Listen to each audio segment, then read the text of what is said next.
நம்ம லைஃபே அன்சர்டனிட்டி உள்ளதுன்னு தான் சொல்லுவாங்க. ஆனால் இவ்வளோ பேருக்கு ஒரே நேரத்தில் அன்சர்டனிட்டி வரணுமா என்ன? மேடே மேடே மேடே அப்படின்னு இந்த கமெண்ட்டை ஒரு விமான கட்டுப்பாட்டு அறைக்கு கால் பண்ணி சொல்கிறாருன்னா, அந்த விமானத்திற்கும் அந்த விமானத்தில் பயணிக்கக்கூடிய பயணிகளுக்கும் அவங்களுடைய உடைமைகளுக்கும் ஒரு எக்ஸ்ட்ராடினரி டேஞ்சரஸ் சுச்சுவேஷன் இருக்குன்னு அர்த்தம். அதாவது அந்த விமானியுடைய கட்டுப்பாட்டுக்கு தாண்டி போயிடுச்சுன்னு அர்த்தம். அதுக்கப்புறம் அந்த விமானத்தையும் அந்த மக்களையும் காப்பாற்றுறதுங்கிறதே முடியாது. அந்த மாதிரி ஒரு கிரிட்டிக்கல் சுச்சுவேஷன் தான் இன்றைக்கும் நடந்திருக்கு. அகமதாபாத்திலிருந்து லண்டனுக்கு கிளம்பின ஏர் இந்தியா விமானம் AI-171 242 பயணிகள், 2 விமானிகள், 10 விமான பணிப்பெண்கள். டேக் ஆஃப் ஆகி ஒரு 625 அடி உயரத்துக்கு போகும்போது அப்படியே நோஸ் டைவ். அந்த ஃப்ளைட்டு கிராஷ் ஆன இடம் ஒரு டாக்டர்ஸ் ஹாஸ்டல்.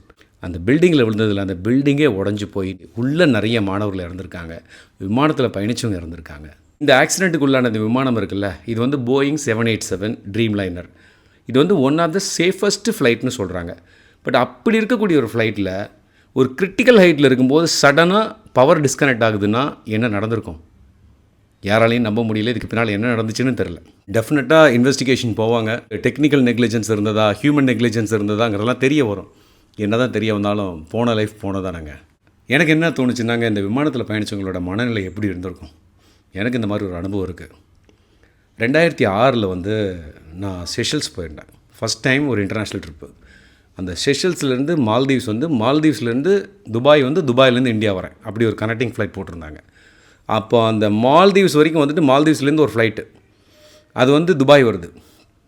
அந்த ஃப்ளைட் ஒரு ஏர்லி மார்னிங் வந்துட்டு இருக்கும்போது திடுதுப்புன்னு வந்து அந்த கேப்டன் சொல்கிறாரு, வி ஆர் ஃபேஸிங் வந்து தண்டரஸ் க்ளவுட்லாம் இருக்குது, நெக்ஸ்ட்டு ஒரு 20 to 30 மினிட்ஸ் வந்து ஹெவி டர்புலன்ஸ் இருக்கும், ஸோ அதனால் யாரும் எந்திரிக்காதீங்க, சீட் பெல்ட் போட்டுக்கோங்கன்னு சொல்கிறாங்க. என் பக்கத்தில் ஒரு African American women உட்காந்துருந்தாங்க.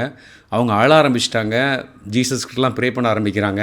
But God's grace, அந்த பைலட் வந்து ரொம்ப சக்ஸஸ்ஃபுல்லாக அந்த ஃப்ளைட்டை வந்து லேண்ட் பண்ணிட்டாங்க. டெஸ்டினேஷனுக்கு வந்து சேர்ந்தோம். ஒரு ஸ்ட்ரெஸ்ஃபுல்லான பயணமாக தான் இருந்தது.